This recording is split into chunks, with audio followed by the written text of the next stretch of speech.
Hello वांगजी lovers. पिछले part में हमने देखा था कि वांगजी और विंग की शादी का बहुत दिन हो गया था। विंग वांगजी के साथ बहुत खुश था। वांगजी भी विंग को हर तरह से खुश रखने की कोशिश कर रहा था, लेकिन उन दोनों के बीच एक दीवार था जो कि रह गया था, जो विंग मिटाने की कोशिश कर रहा था, लेकिन लंचा कोई भी स्टेप नहीं ले रहा था। विंग को धीरे धीरे वांगजी से प्यार हो गया था और विंग वांगजी के साथ अपने शादी को पूरी तरह से क्लेम करना चाहता था। इसलिए वो वांगजी के साथ खुद ही इनिशिएट लेने की कोशिश कर रहा था, लेकिन वांगजी हमेशा उसे चुप करवा देता था और इस बात से विंग को बहुत ज़्यादा गुस्सा आता था। विंग को पता चलता था कि वांगजी के दिल में भी डिजायर्स है, लेकिन वो विंग को टच करने से खुद को रोकता था। फाइनली एक रात विंग गुस्से में लंजा से कह देता है, लंजा मुझे किस करो। जिस बात को सुनकर वांगजी हैरान हो जाता है, लेकिन अगले ही पल वो विंग को बेड पर पिन कर देता है और विंग को लगता था कि वांगजी शायद उसे ब्रीथलेसली किस करेगा, लेकिन वांगजी विंग को बहुत देर इंटेंस नजरों से घूरता रहता है और फिर उसके लिप्स से एक छोटा सा पैक करके अपने साइड में जाके सो जाता है। विंग सोचता है कोई बात नहीं, आज भले ही कुछ हुआ है, थोड़ा सा ही हुआ है, लेकिन धीरे धीरे मैं तुम्हें सिखा दूंगा माय डियर हस्बैंड। ये सोचकर वो सो जाता है। उसके अगले दिन भी ऐसा ही चलता है। विंग ट्राई तो करता था वांगजी को उससे थोड़ा आगे ले जाने की, लेकिन वांगजी का गाड़ी था जो कि चल आगे बढ़ने का नाम ही नहीं ले रहा था। वो एक ही जगह अटकता हुआ था। अब विंग को धीरे धीरे बैक माउंटेन के उस लेडी के बारे में याद आता है कि भले ही वो एक लड़की थी, लेकिन उसने विंग को कितना इंटेंसली किस किया था। और इधर उसका एक हस्बैंड है जो कि सन्नास बनता हुआ फिरता है। विंग के दिल में धीरे धीरे लंचा को लेकर डिजायर बढ़ रहा था। विंग अब प्रॉपर लंचा का हस्बैंड बनना चाहता था, इसलिए बस वो चाहता था कि उन दोनों के बीच कुछ तो हो, लेकिन उसका अकेले के ट्राई करने से क्या होगा। और वो एक मॉन्क के साथ कब तक ही ऐसा ट्राई करता। इसलिए धीरे धीरे विंग ने इनिशिएट लेना भी छोड़ दिया था। और अब जब विंग इनिशिएट लेना छोड़ देता है, तब उन दोनों का रात का वो एक छोटा सा पैक भी धीरे धीरे ख़त्म हो जाता है। विंग सोचता रहता था कि ये किस मिट्टी का बना है, इसका हस्बैंड इसके पास है, इसको सिड्यूस करने की कोशिश कर रहा है, लेकिन इस संत सन्यास के दिल में क्या थोड़ा सा भी डिज़ायर नहीं होता विंग के लिए कि वो अपने हस्बैंड को टच करे, उसके साथ एक रोमांटिक टाइम स्पेंड करे। उसके अलावा वांगजी हर वो मुमकिन कोशिश करता था कि वो विंग को खुश रखे। कभी कभी तो वो विंग को कुशू सिटी भी घुमाने ले जाता था, जहाँ विंग जिद करता था ये लेने का वो लेने का, और वांगजी वो सब उसे खरीद के देता था। विंग के हर डिमांड को पूरा करता था। ऐसा करते करते उन दोनों की शादी को 3-4 महीने हो जाता है और आज विंग को लंचा के साथ लोटस पियर जाने का इनविटेशन आया था। अंकल जियांग ने उन लोगों को लोटस केव में इनवाइट किया था। विंग तो अकेले ही जाना चाहता था, लेकिन वांगजी था जो कि उसे अकेले जाने ही नहीं देना चाहता था। वांगजी ने भी जिद किया कि वो विंग के साथ लोटस केव में चलेगा। विंग को पता था कि अगर वांगजी जाएगा तो वो विंग को एंजॉय भी करने नहीं देगा, इसलिए विंग वांगजी को अपने साथ नहीं ले जाना चाहता था। और ऊपर से विंग बस अपने लिए थोड़ा सा वक्त चाहता था, क्योंकि वो इस बात से बहुत ज़्यादा परेशान था कि उसका हस्बैंड अभी तक उसे टच क्यों नहीं करता, क्योंकि उन्होंने अभी भी प्रॉपर वेडिंग नाइट नहीं बनाया था। इसलिए विंग को बस अकेला अपने लिए वक्त चाहता था। उसे लगता था कि उसके दिल में डिज़ायर धीरे धीरे बढ़ रहा है। शायद वो लोटस के अकेला जाएगा तो उसके डिज़ायर को वो थोड़ा कंट्रोल कर सकता है।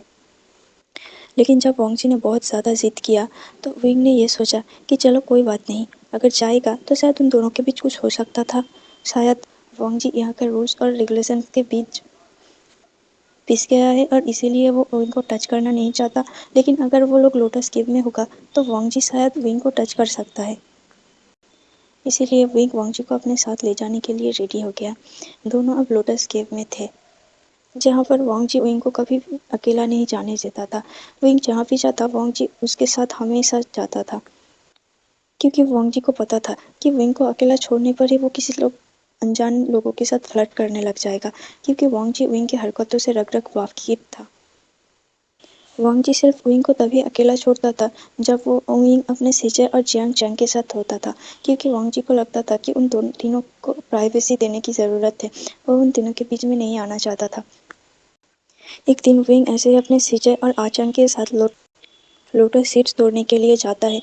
वांगजी ने कहा था कि वो विंग को प्राइवेसी देगा, इसलिए वांगजी उन लोगों के साथ नहीं जाता।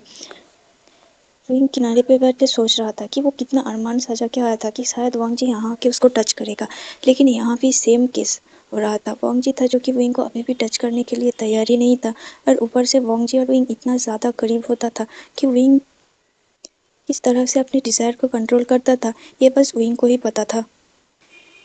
विंग के सीजे ने विंग को देखा और कहा, आसियान तुम क्या सोच रहे हो? विंग ने अपने सीजे के गोदी में अपना सिर रख दिया और कहा, सीजे क्या आपको लगता है कि लंजा मुझसे प्यार करता है? उसके सीजे ने कहा, आसियान तुम ऐसा क्यों कह रहे हो? तुम दोनों इतने महीने एक साथ रहे, फिर भी क्या तुम्हें ये महसूस नहीं हुआ कि यंग मास्टर लैन तुम्हें कितना चाहते हैं, वो तुम्हें कितना पसंद करते हैं? वो तो तुम्हें एक पल के लिए भी अकेला नहीं छोड़ना चाहता, वो तुम्हें इतना प्यार करते हैं, तो फिर तुम शिकायत क्यों कर रहे हो? अब विंग अपने सीजे को कैसे बताता कि वो लंजा के इस बात से परेशान था कि वो उसे टच नहीं कर रहा था। विंग को लगा कि अगर वो अपने सीजे को ऐसा कुछ कहेगा तो शायद उसके सीजे को लगेगा कि विंग बहुत ज़्यादा ग्रीडी है, और उसके सीजे को ये कहना इनअप्रोप्रिएट भी लगता था उसे, इसलिए उसने अपने सीजे को कुछ नहीं कहा। तभी कुछ क्लन की लड़कियां लोटस पॉन्ड में खेल रही थी और विंग के ऊपर पानी फेंक दिया। विंग बस अपने सोच को दूर करना चाहता था, इसलिए वो भी उन लड़कियों के साथ फ्लर्ट करने लगा और उनके ऊपर लोटस सीड से हमला करने लगा। कुछ देर बाद उसे रियलाइज होता है कि दो तिरछे आंखें उसे घूर रहा है। विंग को महसूस हो गया था कि कौन उसे घूर रहा है। उसे पता था कि अब नेक्स्ट क्या होने वाला है। वांग जी उसे 2-3 दिन तक नाराज रहने वाला है और विंग को वांग जी को मनाना पड़ेगा। और ठीक ऐसा ही होता है। एक हफ्ते रहने के बाद वो दोनों कुसू सिटी लौट के आते हैं। फिर ऐसे ही दिन बीतता जाता है। विंग अब लैंड क्लैन के बहुत ज़्यादा काम में हाथ बटाने लगा था, इतना ज़्यादा कि वो पूरा दिन बस अपने आप को बिजी रखना चाहता था, ताकि वो रात को जाके शांति से सो सके, उसके मन में लंजा के लिए कोई डिज़ायर ना हो। क्योंकि अगर वो पूरा दिन थका रहेगा तो उसके मन में ऐसा कोई विचार नहीं आएगा, और वो और वांग जी एक साथ शांति से रह सकता है। विंग ने तो अब लैंड डिसिपल्स के साथ फ्लर्ट करना भी छोड़ दिया था, क्योंकि उसे पता था कि उसका अंजाम क्या होता। वो हर रोज़ फ्लर्ट करता और वांग जी उसे पनिशमेंट करता, उसके रूल्स कॉपी करवाता, और कभी कभी तो वांग जी इतना नाराज हो जाता कि 2-3 दिन तक विंग से बातें करना ही बंद कर देता था। एक महीना और बीत गया। अब विंग और वांग जी के शादी का 5 महीना हो गया था। जियांग क्लैन से उन लोगों के लिए पत्र आया था कि जियांग यानली का शादी तय हो गया था जिन जिसवान के साथ। दरअसल बचपन से ही उन लोगों का शादी तय था एक दूसरे के साथ, लेकिन जिन जिसवान यानली से शादी नहीं करना चाहता था, इसलिए बस उन लोगों की शादी रुका हुआ था।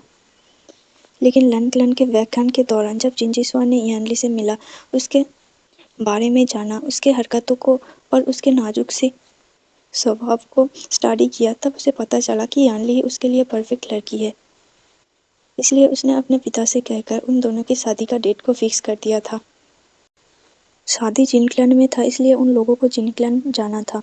वांग जी ने विंग के लिए बहुत ज़्यादा शॉपिंग किया था, ताकि वो बेस्ट दिख सके और उसके सीजे का बेस्ट मैन बन सके। और वांग जी ने विंग को अपने हाथों से सजाया था। अब विंग और वांग जी जिनक्लैन में था। सिर्फ विंग और वांग जी नहीं, लन चिरैन और लन सिचन भी थे। विंग अपने सीजे की शादी के लिए बहुत ज़्यादा खुश था। वो खुद इनिशिएट लेके सारे रिचुअल्स को करवा रहा था। लेकिन कुछ पल बाद ही उसके फेस में अंधेरा छा गया। उसे लगा कि शायद इस शादी में आना उसकी लाइफ का सबसे बड़ा गलती था, क्योंकि उसने मियान मियाँ को देखा और उसे वो सारी बातें याद आ गया कि व्याख्यान के दौरान वांग जी मियाँ मियाँ को पसंद करता था, और विंग ने कैसे डिसाइड किया था कि शादी के बाद वो लंजा को डिवोर्स दे देगा ताकि लंजा मियाँ मियाँ से शादी कर सके। विंग चाहे जितना भी काम और जितना भी रिचुअल्स करे, लेकिन उसके नज़रें हमेशा वांग जी और मियान मियाँ पर बना हुआ था। उसने देखा कि एक दो बार मियाँ मियाँ और आंजी का आंखें आपस में टकराया और दोनों ने एक दूसरे को ग्रीट किया। जहाँ उसे लंजा के फेस में तो कोई स्माइल नहीं, कोई रिएक्शन नहीं दिखाई दे रहा था, लेकिन मियाँ मियाँ ने स्माइल करते हुए लानवांग जी को ग्रीट किया। लानवांग जी ने भी मियाँ मियाँ को ग्रीट किया। दरअसल वांग जी और विंग के शादी में मियाँ मियाँ नहीं आई थी। अब यह वांग जी और विंग एक साथ एक दूसरे के बाजू में खड़े थे और रिचुअल्स को देख रहे थे। तभी मियाँ मियाँ उन लोगों के सामने आए और उन दोनों को कांग्रेट्स करते हुए कहा कि मास्टर वी और यंग मास्टर लैन, माफ़ कीजिएगा कि मैं आप लोगों की शादी में नहीं आ पाई, लेकिन आप लोगों को शादी का बहुत सारा कांग्रेट्स है। ये कह के मियाँ मियाँ उन दोनों से करके वहाँ से जाने लगी। विंग ने देखा कि लंजा मियाँ मियाँ को जाते हुए एक बार देखा। विंग के दिल में बहुत ज़्यादा दर्द हो रहा था। उसे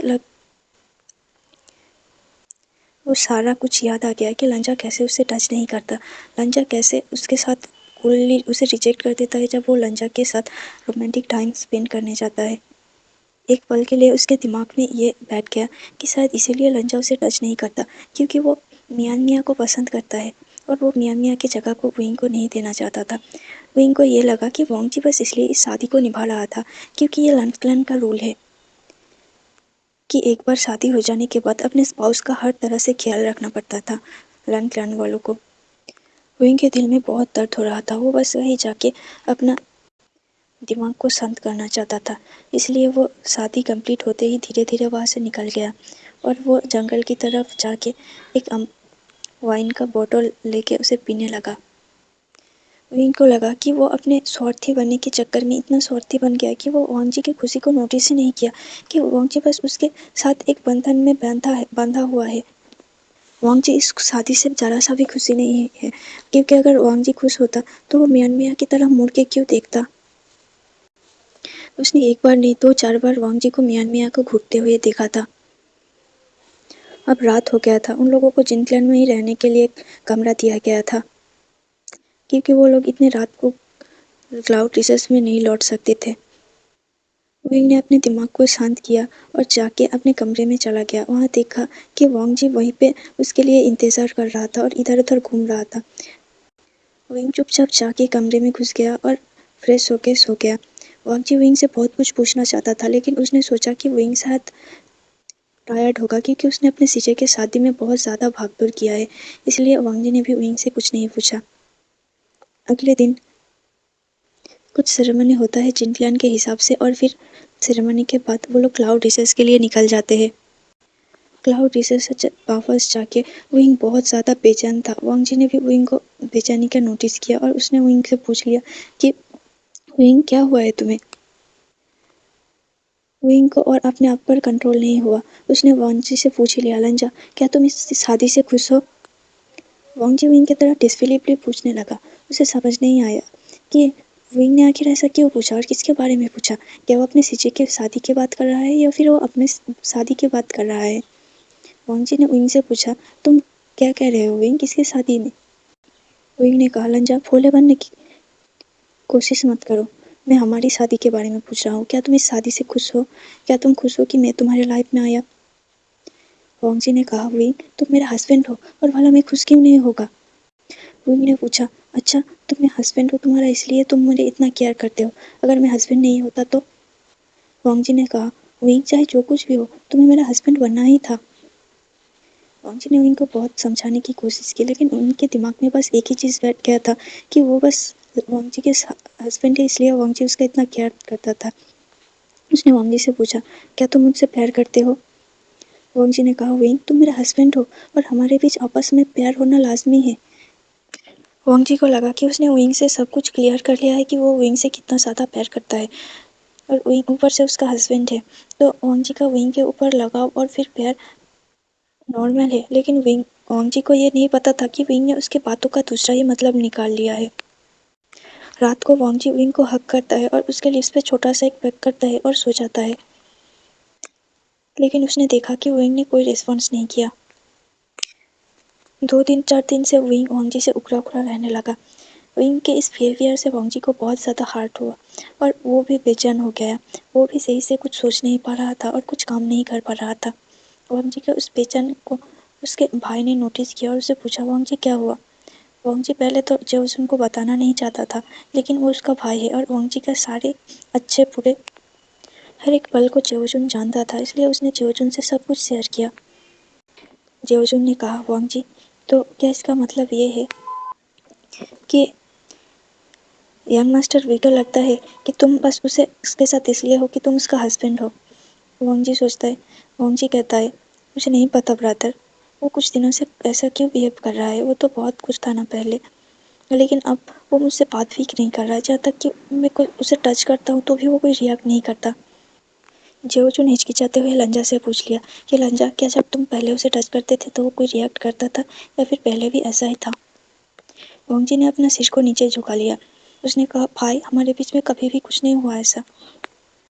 जेऊजुन पूरा शॉक हो गया। वांग जी, तुम्हारी शादी को 6 महीने होने गया और तुम अभी तक यंग मास्टर वी को अभी तक टच भी नहीं किया। हाँ भाई, हमने बस किस किया है और उससे ज़्यादा कुछ नहीं। लेकिन तुमने ऐसा क्यों किया वांग जी? तुम दोनों एक दूसरे के हो, आप एक दूसरे के हस्बैंड हो, और तुम्हें पता है ना कि जब तक कपल एक दूसरे के बीच के सारे दीवार को नहीं गिरा देता, जब तक उन दोनों एक दूसरे को प्रॉपरली अपना नहीं बना लेता, तब तक उन दोनों के बीच में ऐसे छोटी छोटी मिसअंडरस्टैंडिंग होता रहता है। वांग जी ने कहा, भाई, मैं बस उसे खोने से डरता हूँ। आपको पता है ना, वो भी एक मैन है और मैं भी एक मैन हूँ, और शादी के बाद मैंने उसे कहते सुना कि वो मुझे डिवोर्स दे देगा अगर मैंने उसके साथ कुछ करने की भी कोशिश किया तो। इसलिए मैं बस डरा हुआ था कि अगर मैंने विंग को टच किया और विंग मुझे छोड़ के चला गया तो मैं उसे किसी भी तरह खो नहीं सकता भाई। लैंसिचन ने वांग जी को अपने पास बैठा के बहुत देर समझाया कि वांग जी, यंग मास्टर वे तुमसे प्यार करता है, वो लीगली तुम्हारा हस्बैंड है, और तुम दोनों के बीच झगड़ा, नाराजगी, प्यार सभी होना लाजमी है, लेकिन इसका मतलब ये नहीं। तुम ही सोचो ना वांग जी कि वो भी एक इंसान है, वो भी तुम्हारे साथ वेडेड है। क्या उसका खुद का कोई नीड नहीं होगा? अगर तुम उसे इस तरह से कोल्डली रिजेक्ट करते जाओगे तो उसके दिमाग में तो ये बैठ जाएगा ही ना कि तुमसे क्यों नहीं टच कर रहे हो। वो भी अपनी जगह सही है वांग जी, तुम जाओ और उससे बात करो। तुम दोनों को एक दूसरे से बात करने की ज़रूरत है। वांग जी जब जेऊजुन से बात कर रहा था तब लगभग शाम के समय था। जेऊजुन के बहुत समझाने के बाद फाइनली वांग जी को रियलाइज़ हुआ कि उसने क्या गलती कर दिया था और कहाँ गलती किया था। उसे विंग को सब कुछ समझाना चाहिए था, विंग के साथ बैठ के उसे बातें करना चाहिए था, लेकिन क्या करे, वांग जी अपने फीलिंग्स को किसी के साथ शेयर ही नहीं कर पाता है। उसे अपने आप पर बहुत ज़्यादा गुस्सा आ रहा था कि वो क्यों ऐसा है, कि वो क्यों विंग के जैसा खुल के सबके साथ बातें नहीं कर सकता, क्यों वो विंग के जैसा अपने फीलिंग्स को शो नहीं कर सकता।